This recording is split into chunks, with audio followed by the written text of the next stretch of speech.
Mini ட்ரெஸ்லி cheese cake எப்படி பண்ணுறதுன்னு பார்க்கலாம்.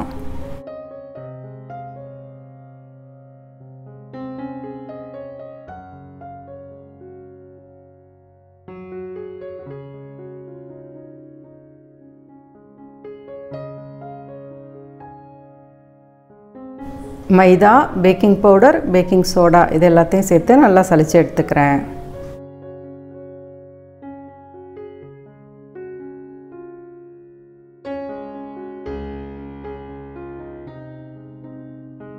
ஈரமில்லாத ஒரு பாத்திரத்தில் 2 முட்டை கூட வெனிலா எசன்ஸ் சேர்த்துட்டு முட்டையை ஸ்லோ ஸ்பீட்லேருந்து பீட் பண்ண ஆரம்பிக்கிறேன்.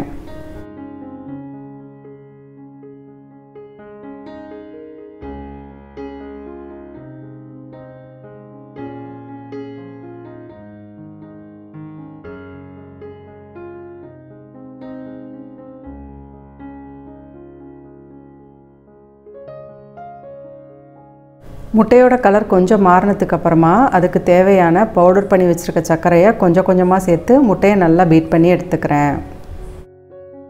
நம்ம நார்மலாக 1/2 கிலோ கேக் செய்கிறதுக்கான பேஸ் ரெசிபி தான் இது. ரோஸ் மில்க் ஃப்ளேவரில் தான் இன்றைக்கி ட்ரெஸ்லி சீஸ் கேக் நான் ரெடி பண்ண போகிறேன். ஆனால் நான் பேஸ் வெனிலா ஃப்ளேவரில் தான் ரெடி பண்ணியிருக்கேன். ஏன்னா ரோஸ் மில்க் எசன்ஸ் நம்ம பேஸ்லேயும் ஊற்றிட்டு திருப்பியும் ரோஸ் மில்க் யூஸ் பண்ணுறப்ப அந்த ஃப்ளேவர் ரொம்ப ஸ்ட்ராங்காக தெரியும். அதனால் வெனிலா ஃப்ளேவர்லேயே கேக் ரெடி பண்ணிவிட்டு மில்கில் மட்டும் எசன்ஸும் ஃபுட் கலரும் சேர்த்துக்க போகிறேன். நீங்கள் ஃபுட் கலரோ எசன்ஸோ சேர்க்கணும் அப்படின்னு நினைக்கிறீங்கன்னா தாராளமாக நீங்கள் யூஸ் பண்ணிக்கலாம்.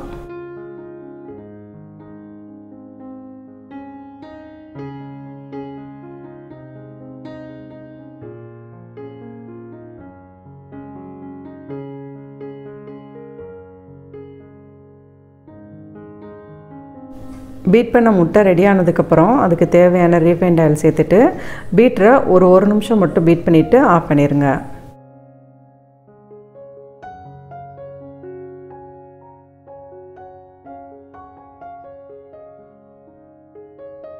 சலிச்சு வச்சுருக்க மாவையும் பாலையும் கொஞ்சம் கொஞ்சமாக சேர்த்து பேட்டரை நல்லா கட்டி இல்லாமல் மிக்ஸ் பண்ணி எடுத்துக்கோங்க.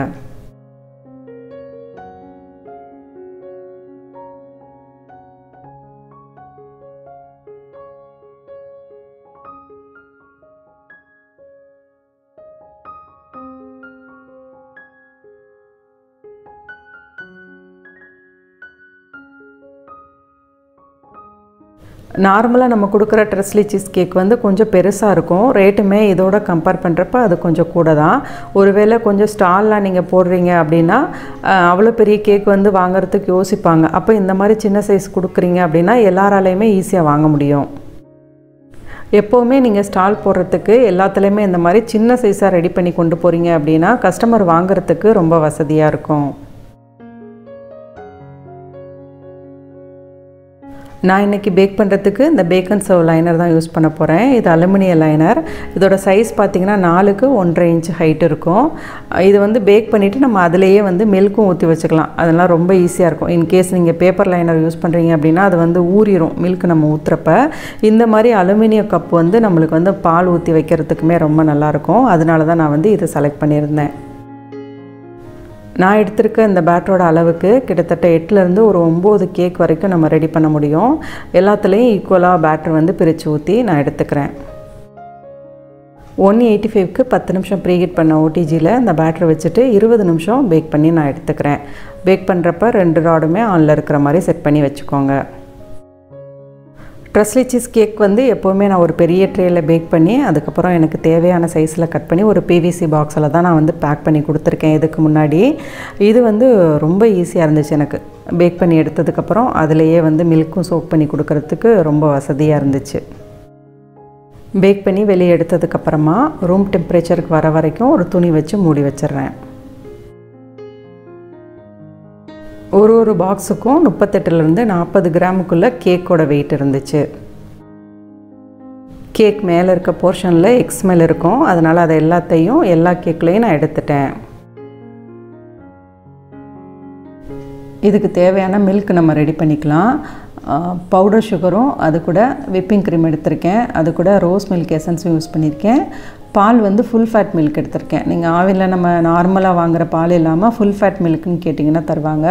அது டேஸ்ட்டுமே ரொம்ப நல்லாயிருக்கும், பாலும் நல்லா திக்காக இருக்கும். அதனால் இதுக்கு வந்து கண்டென்ஸ்ட் மில்க் போடணும் அப்படின்றது கிடையாது, அந்த பாலே உங்களுக்கு நல்ல டேஸ்ட்டு கொடுக்கும். அதனால் அந்த பால் தான் நான் எடுத்திருக்கேன். இன்றைக்கி நான் காய்ச்சி ஆற வச்சு தான் யூஸ் பண்ணியிருக்கேன். நீங்கள் உடனே காலி பண்ணிடுவீங்க அப்படின்னா காய்ச்சாத பால் கூட யூஸ் பண்ணிக்கலாம். இதிலேயே எக்லெஸ் எப்படி பண்ணுறது அப்படின்றதுக்கான வீடியோவும் ஏற்கனவே நான் போஸ்ட் பண்ணியிருக்கேன், தேவைப்படுறவங்க செக் பண்ணி பார்த்துக்கோங்க. ஒவ்வொரு கேக்லேயும் 50 ml இருக்கிற அளவுக்கு பால் சேர்த்துருக்கேன். அதுக்கு மேலே விப்பிங் க்ரீம் கொஞ்சமாக பீட் பண்ணிவிட்டு வெனிலா எசன்ஸ் மட்டும் சேர்த்துட்டு மேலே அந்த மாதிரி சிம்பிளான டெக்கரேஷன் ஒன்று கொடுத்து எடுத்துக்கிறேன்.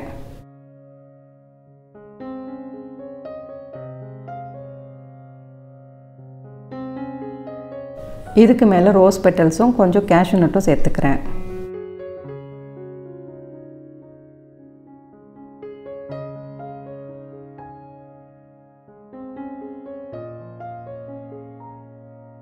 ஒரு பீஸ் கேக்கோட வெயிட்டு 80 கிராம் இருந்துச்சு. இதில் காய்ச்சின பால் நம்ம யூஸ் பண்ணியிருக்கோம் அப்படின்றதுனால ஃப்ரிட்ஜில் வச்சு ஒரு 2 days வரைக்கும் நம்ம யூஸ் பண்ணிக்கலாம்.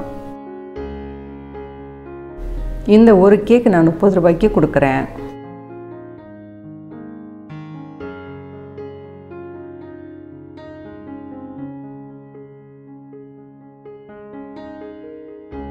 பேக் பண்ணுறதுக்கு தேவையான திங்ஸ் எல்லாம் வாங்குகிற மாதிரியான ஒரு வெப்சைட் ஒன்று நான் ஆரம்பிச்சிருக்கேன். அந்த வெப்சைட்டில் பேக்கிங்க்கும் பேக் பண்ணுறதுக்கான மெட்டீரியல்ஸ் எல்லாமே உங்களுக்கு அவைலபிளாக இருக்குது. நான் வீடியோவில் காட்டுற திங்ஸ் எல்லாமே மேக்ஸிமம் அதில் இருக்கும். உங்களுக்கு தேவைப்படுது அப்படின்னா நீங்கள் வந்து செக் பண்ணி இதில் ஆர்டர் போட்டுக்கலாம். வெப்சைட்டோட லிங்க் வந்து கீழே டிஸ்கிரிப்ஷனில் கொடுத்துருக்கேன், செக் பண்ணிக்கோங்க. மதுரையில் ரெகுலராக நான் ஆஃப்லைன் கிளாஸ் எடுத்துகிட்டு தான் இருக்கேன். 1 day கிளாஸ் தான் இருக்கும். மேக்ஸிமம் காலையில் ஒரு 10:30க்கு வந்தீங்கன்னா 2 மணிக்குள்ளாகவே முடிஞ்சிடும். உங்கள் ஒரு ஆளுக்கு மட்டும்தான் கிளாஸ் இருக்கும். 1-on-1 கிளாஸ் அப்படின்றதுனால உங்களுக்கு கிளாஸ் வந்து ரொம்ப கிளியராக இருக்கும். 1 dayலே நீங்கள் என்ன பண்ணுவீங்க அப்படின்னா 2 கேக் வந்து நீங்கள் ரெடி பண்ணுவீங்க. 2 1/2 kg கேக் பண்ணுவீங்க. ஃபுல் கேக்கும் நீங்களே பண்ணணும். நீங்கள் வந்ததுக்கப்புறம் உங்களுக்கு பிரிண்ட் அவுட் நோட்ஸ் கொடுத்துருவேன். அந்த ரெசிபி பார்த்து ஃபுல் கேக்குமே நீங்களே பண்ணிவிட்டு ஓடிஜி எப்படி யூஸ் பண்ணுறது அப்படின்றதும் உங்களுக்கு கிளியராக சொல்லி கொடுத்துருவேன். கேக் பேக் பண்ணி முடிச்சதுக்கப்புறம் அதை கட் பண்ணி எடுத்துகிட்டு அது க்ரீம் ரெடி பண்ணி ஃபுல் கேக்கும் ஐசிங் பண்ணி எடுக்கணும். அதாவது ஒரு பர்த்டே கேக்காக அதை டெக்கரேட் பண்ணி நீங்கள் எடுக்கணும். இது எல்லாமே நீங்கள் முடிச்சுட்டு நீங்கள் போகிறப்ப அந்த 1 kg கேக்கையுமே எடுத்துகிட்டு போகலாம். அந்த பேஸ் யூஸ் பண்ணி மித்த ஃப்ளேவர்ஸ்லாம் எப்படி பண்ணணும் அப்படின்ற ஐடியாவுமே நான் உங்களுக்கு கொடுத்துருவேன். கிளாஸ் முடிச்சதுக்கப்புறமும் என்னோடய சப்போர்ட் உங்களுக்கு இருக்கும். நீங்கள் ஒரு ஆள் மட்டும் வந்து படிக்கிறப்ப உங்களுக்கு கிளாஸ் வந்து ரொம்ப கிளியராக இருக்கும். இன்ட்ரெஸ்ட் இருக்கிறவங்க கீழே இருக்க குரூப்பில் ஜாயின் பண்ணிக்கோங்க.